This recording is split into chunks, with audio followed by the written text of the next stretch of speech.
really thinking he's Joe Namath out here. Like, he's having too good of a time. Like, sweetheart, you need to bring it back in a little bit, you know? Welcome to Her Sports Convo with Ashleigh Wilson. Hey y'all, welcome back. Crazy to see you here again. I hope you had a good week last week. I hope you had a good week this week. Welcome to November.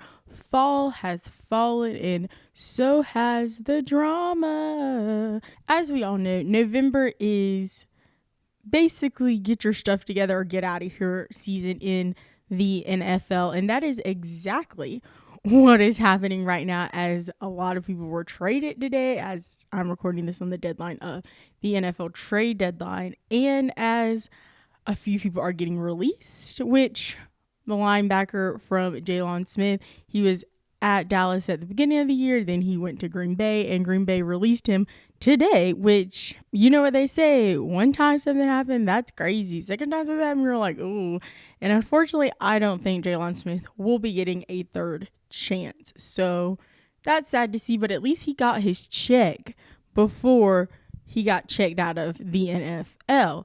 And aside from the NFL trades that have happened, I personally think none have been really crazy today on the last day. I feel like even the biggest trade was obviously the Rams picking up Von Miller, and now their big defensive three is Von Miller, Aaron Donald, and Jalen Ramsey, which is crazy to think about, but you can tell they are dialed in. They're all in. Literally, their Twitter account tweeted like all in, like they want to win a championship. They got really close and it didn't work out in their favor, and they're ready to go win that. And I mean, with those three guys on your defense, I feel like it's pretty hard to stop them. If I was on the other side of the line looking at them, I'd be like, oh boy, we are in for something. I feel like that was obviously the biggest one. Nothing else really surprised me personally. As we all know, a lot more drama has happened outside of the trade in the NFL that has truly brought together the two main things we talk about over here at Her Sports Convo, the NBA and the NFL. And that was, over this past week, the Pittsburgh Steelers and the Cleveland Browns played each other. And as I watched the game and saw Mr. Baker Mayfield really struggled to get the ball to his wide receivers, other people saw it too. And a lot of people were kind of blaming Odell and was like, Odell's not back to where he used to be. Odell's not this. Odell's not that. And, you know, a lot of people were having it off in the comment sections of wherever you may be on Reddit threads, all these things about, is Baker Mayfield the quarterback? You know, is he the guy? He's been there the longest for right now, but is he the guy? Because he's still not producing at what they wanted to produce when they signed him, you know, a franchise QB. It basically, is he Johnny Manziel, but he lasted a little bit longer than Johnny did, you know? And personally, my personal opinion when it comes to Baker Mayfield is that he's a mediocre quarterback. Like, he's a mediocre quarterback, and we can't really expect him to do more than what he does. He does enough for you to win games, but he doesn't do enough for you to win big games, and especially win those big games in those big moments. Hence why they lost to the Steelers in such a interesting fashion after having a lot of missed throws down the ball. Like, yes, Baker Mayfield isn't a perfect person. Yes, the wide receivers aren't perfect people either, and they have to, you know, try to get the ball where they're trying to go. But when it comes to like some of the things Baker are doing, like those throws are wild. Like, especially the one that stuck out to me was the last one to Odell in that game, in that Odell got like side checked by two defenders trying to catch this awful ball from Baker. I mean, the ball was like 8 feet up in the eye higher than him. It was turning and flipping all kinds of direction. It was a mess. And I mean, I love Baker Mayfield's little progressive Allstate commercials more than the next guy. But I don't think he's the kind of quarterback, at least right now, he's not the kind of quarterback you build a team around. And that's being seen a lot. And it's being seen even more on the internet as Mr. Odell Beckham Sr. I don't know. Well, oh yeah, because his name's Odell Beckham Jr. So obviously Mr. Odell Beckham Sr. posted on his Instagram today a 11-minute video. He posted an 11-minute video of all the times Baker Mayfield has missed Odell on wide open throws this season. literally, I love that man. I am the biggest stan of Odell Beckham Sr. that have ever existed, because how iconic is that? He was like, I'm sick of you talking trash about my kid on the internet. Mike drops it. And given the things that Baker Mayfield was putting on his story prior to that, like 2-3 days ago, which was some propaganda, that it was pretty fitting for him to do that, especially at that time. And not only were, football fans and all this stuff getting into that and saying, like, Baker's not that guy and Odell is that guy, but he's just not being given the opportunity and the chance. You got, like, NBA stars cashing on the conversation. Like, basically, Odell got all his friends together and was like, am I the problem? And they were like, no, you're not, Odell. It's him. You are not the problem in this situation. And Braun tweeted out basically calling... he basically called Baker Mayfield a chum bucket. And I'm like, I'm here for it. You know what I mean? And you had Damian Lillard tagging in on it. And it was just like the wildest thing ever. Between that and, the fact that LeBron went on the internet in front of the entire world and called Baker Mayfield a chum bucket. And now Baker's sitting there like, oh.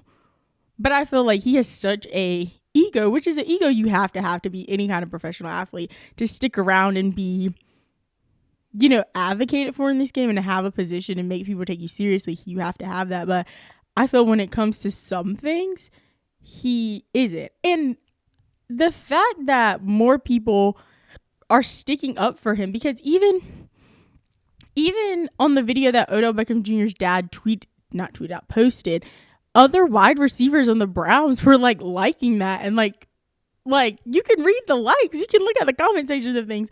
And so it's not just the Beckham family who feels this way. There's obviously other people who in the organization feel the exact same way. As I saw in the game, particularly one moment where it was like really replayed when Baker was running and he got tackled like kind of sort of close to out of bounds.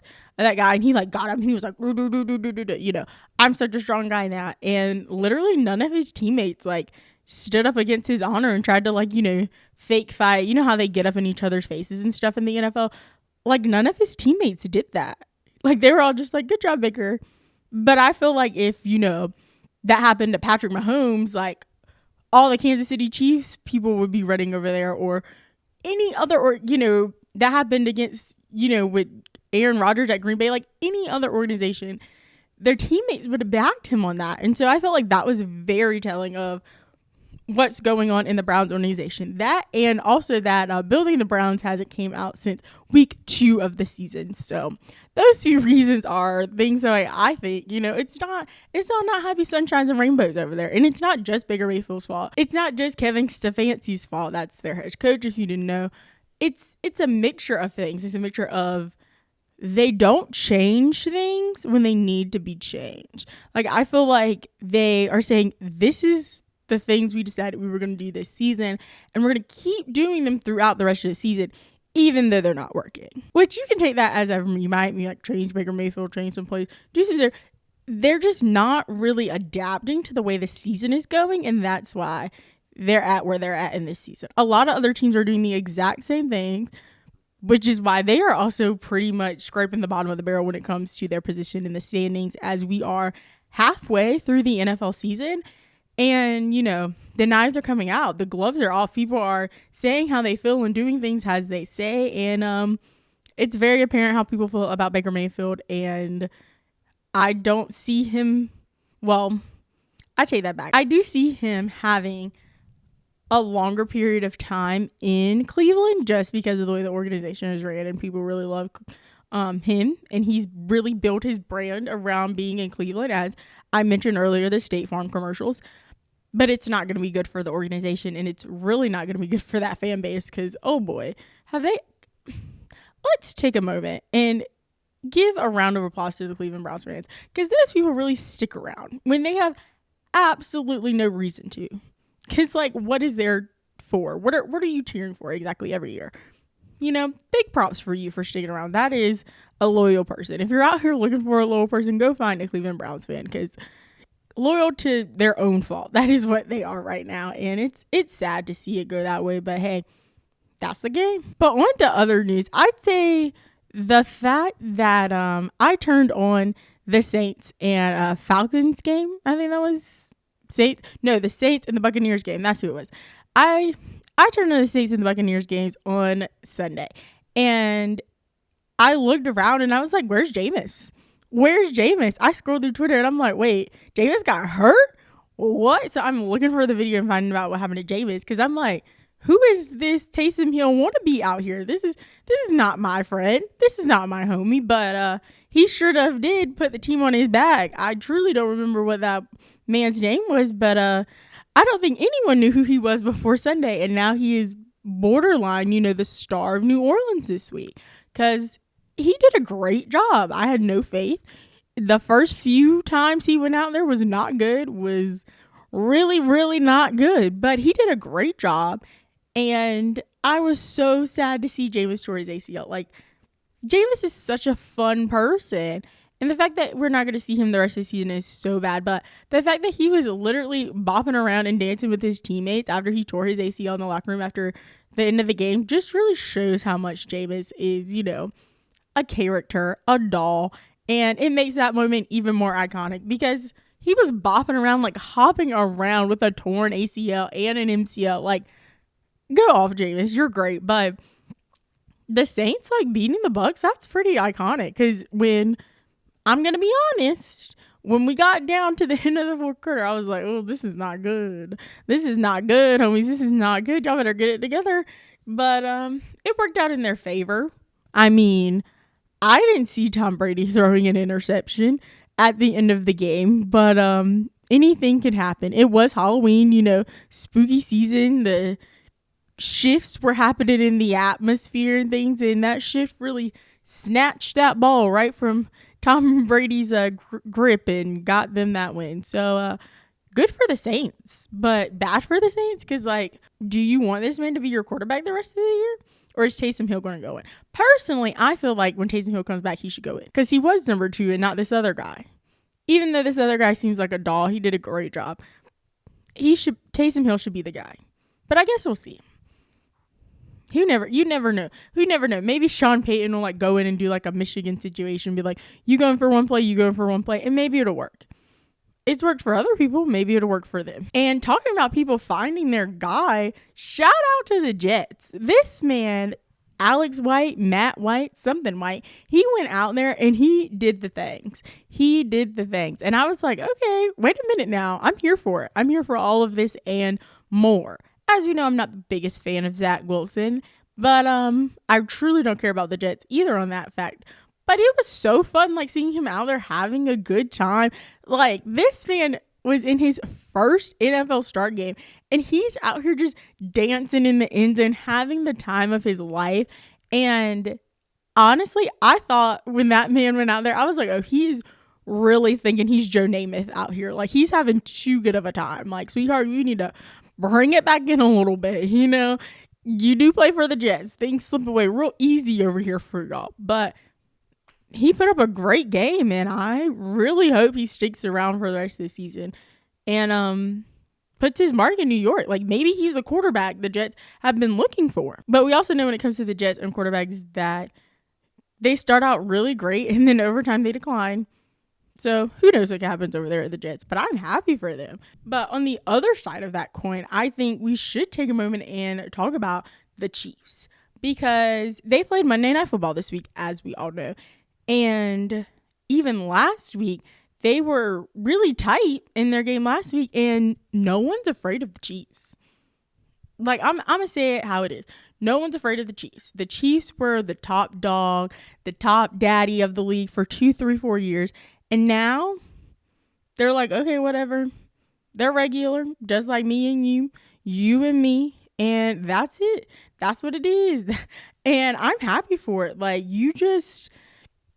not that I'm happy to see the Chiefs, like, downfall or whatever, but I'm happy to see someone else is coming to the top. Like, maybe the Bills of Buffalo. Love them. Josh Allen, had a great time watching him on the Eli and Peyton cast of the Monday Night Football. But you can even see, like, they were turning the ball over. Like, I never, ever, ever seen Patrick Mahomes' jersey look that dirty at the end of the game. They need to be so lucky that they won that game, because honestly, I don't know what would happen if they keep going out. Like, they need to figure it out. They need to figure it out, because you were in that close of a game with the Giants, the literal Giants, who were putting actual mountains in front of themselves to win this game. They have literally no one to catch the ball for them anymore, as Kadarius Toney went out of the game. I was like, who's going to catch the ball? Saquon, he's going to have to run the ball, catch the ball, spike the ball. He's going to have to do all of it now, him and Ingram Jones. But they have a lot of obstacles in the way. And the fact that the Chiefs could barely beat them because they couldn't get their offense started. Their O-line looked a hot mess this week. So hopefully they can figure it out, get the kinks out, because they need to figure it out, because the road that the Chiefs are going right now, they will not be seeing football in January, and that will be fun for the game, but bad for the brand. Definitely bad for the brand. And as we know, we always talk about our feel-good moment, and the feel-good moment for this week, here we go again, I'm putting it in the middle of the episode, I don't care, is an actual feel-good moment this week. It comes from Michigan State's football team. Their quarterback and their running back are besties. Best friends. I mean, I watched the little piece on them on College Game Day. I watched the little piece on them on the little Fox NFL, on the Fox College Kickoff. It was so cute. And they've been best friends. They grew up together. They were like teammates through high school. They both chose to go to Michigan State. And now they're like on one of the few undefeated teams on the country. They beat their rival Michigan, which was, I would probably say, one of the best college football games this season. It's definitely up there in the top tier of college football games this season. As it was back and forth. Like, it was literal. I take that back. It wasn't actually back and forth at the beginning. Michigan had a stronghold on this football game, and then Michigan State slowly creeped back in it, because I was like, y'all not gonna make me like fall in love with these two people and love their friendship, and now you're gonna just out here and like fall down face down against Michigan. But they didn't, so that's good for them. But I just thought that friendship was like really cool, like how you can be a friend with someone, and they did like I just love those two guys. But one of the things that really sparked me about the conversation that he had with the people on Fox is how he wanted to win the Heisman. And it brought me to this point. Why can't big men win the Heisman? Like, you have Jordan Davis. He is arguably the best college football player this season. You had Chase Young a few seasons ago, who was hands down the best college football player that season. Or Ndamukong Suh, when he played in college football at Nebraska, arguably the best college football player then, that did not win the Heisman. And it all came down to the fact that they weren't, the flashy quarterback or the flashy wide receiver like Devontae Smith, who won it last year, or running back. Like, you have to be on offense and to be the one to score points to win. And I just don't think it's fair. I think they should give the credit to the O-line guys, to the D-line guys, and even just to the defense in general, because yeah, they might not score points on every play, but they really do affect the game, as Jordan Davis is like 6'3" and weighs over 300 pounds. I saw this one picture, and you know how they have those backdrops when they do like press conferences and like all those things, and it's like the huge backdrop and has like the logo of the team and like the sponsor of whoever sponsors their conferences. He was taller than that thing. He was taller and bigger than that. Those things are massive, and he was taller and bigger than that. And he out here plucking these little boys off other teams' O-line for funsies. And it's a shame that we all know he won't win the Heisman just based on the position he played. We need to make room in the Heisman conversation for the big guys, and not just room in the Heisman conversation and they come in second like Chase Young did, but actual room in the Heisman conversation and let them win if they are the best player in college football that season. But that's one of the things when it comes to these awards, is that it's about if you're on a good enough team, if your team has enough notoriety, and also you play good. Like the play good thing is like the third thing, and you have to be, enough of a name so people can know about you. You have to know enough of a story, and I just don't think that's right. But obviously we all know that's the way the world works, which is a true shame. But if I was giving out a Heisman right now, I'd definitely give it to Jordan Davis, because I saw one stat and it was like Georgia has only allowed like 5 touchdowns this season. Like 5 touchdowns, and it's probably fewer than that, if you be honest. But I definitely know it was like 5 or less touchdowns this season. Like, that's completely insane. Completely insane. And they're out here bulldozing teams for fun. They have no more ranked opponents on their schedule. Don't be shocked when you see Georgia in the SEC championship this year, because it's going to be crazy. I mean, I'm probably jinxing them by talking about this right now, but that just really was on my heart, because let's stop putting the skinny wide receivers in the Heisman conversation, and let's get our big men in there. But that is all I have for this week. So make sure to like, comment, rate, subscribe wherever you decide to listen to your podcast today. Head on over to Instagram and follow at Her Sports Convo to stay up to date on all things Her Sports Convo. If you missed it last week, we're having a holiday live show this year. Let me know down in the comments or over on Instagram what day of the week and what time you would like to see that holiday live show at, because I'm excited to give it to you. If you don't let me know, I'm going to decide. Well, I'm going to decide anyway, but I'm going to decide without your opinion, and you're just going to have to show up. But I'll definitely keep it up on the channel so you're not going to miss it. But it's going to be over there at Her Sports Convo main channel, which make sure you subscribe to that. I post new videos up there every Monday at 11 a.m. Eastern Standard Time. And make sure to subscribe to the podcast channel if you're listening on audio or any other form. Make sure to do that. It's Her Sports Convo Podcast on YouTube. And I post the podcast episodes up there every Thursday at 11 a.m. Eastern Standard Time. I hope you're having a good week. November's here. I already put up my Christmas tree. Jingle bell, potbelly smells were twinkling down the Yellow Brick Road. Let me know if you're into the Christmas spirit, or you're like, girl, it's Thanksgiving, ain't come yet. Slow down. Let me know how you feel about that. But as always, be safe, have fun, and don't be afraid to join the convo.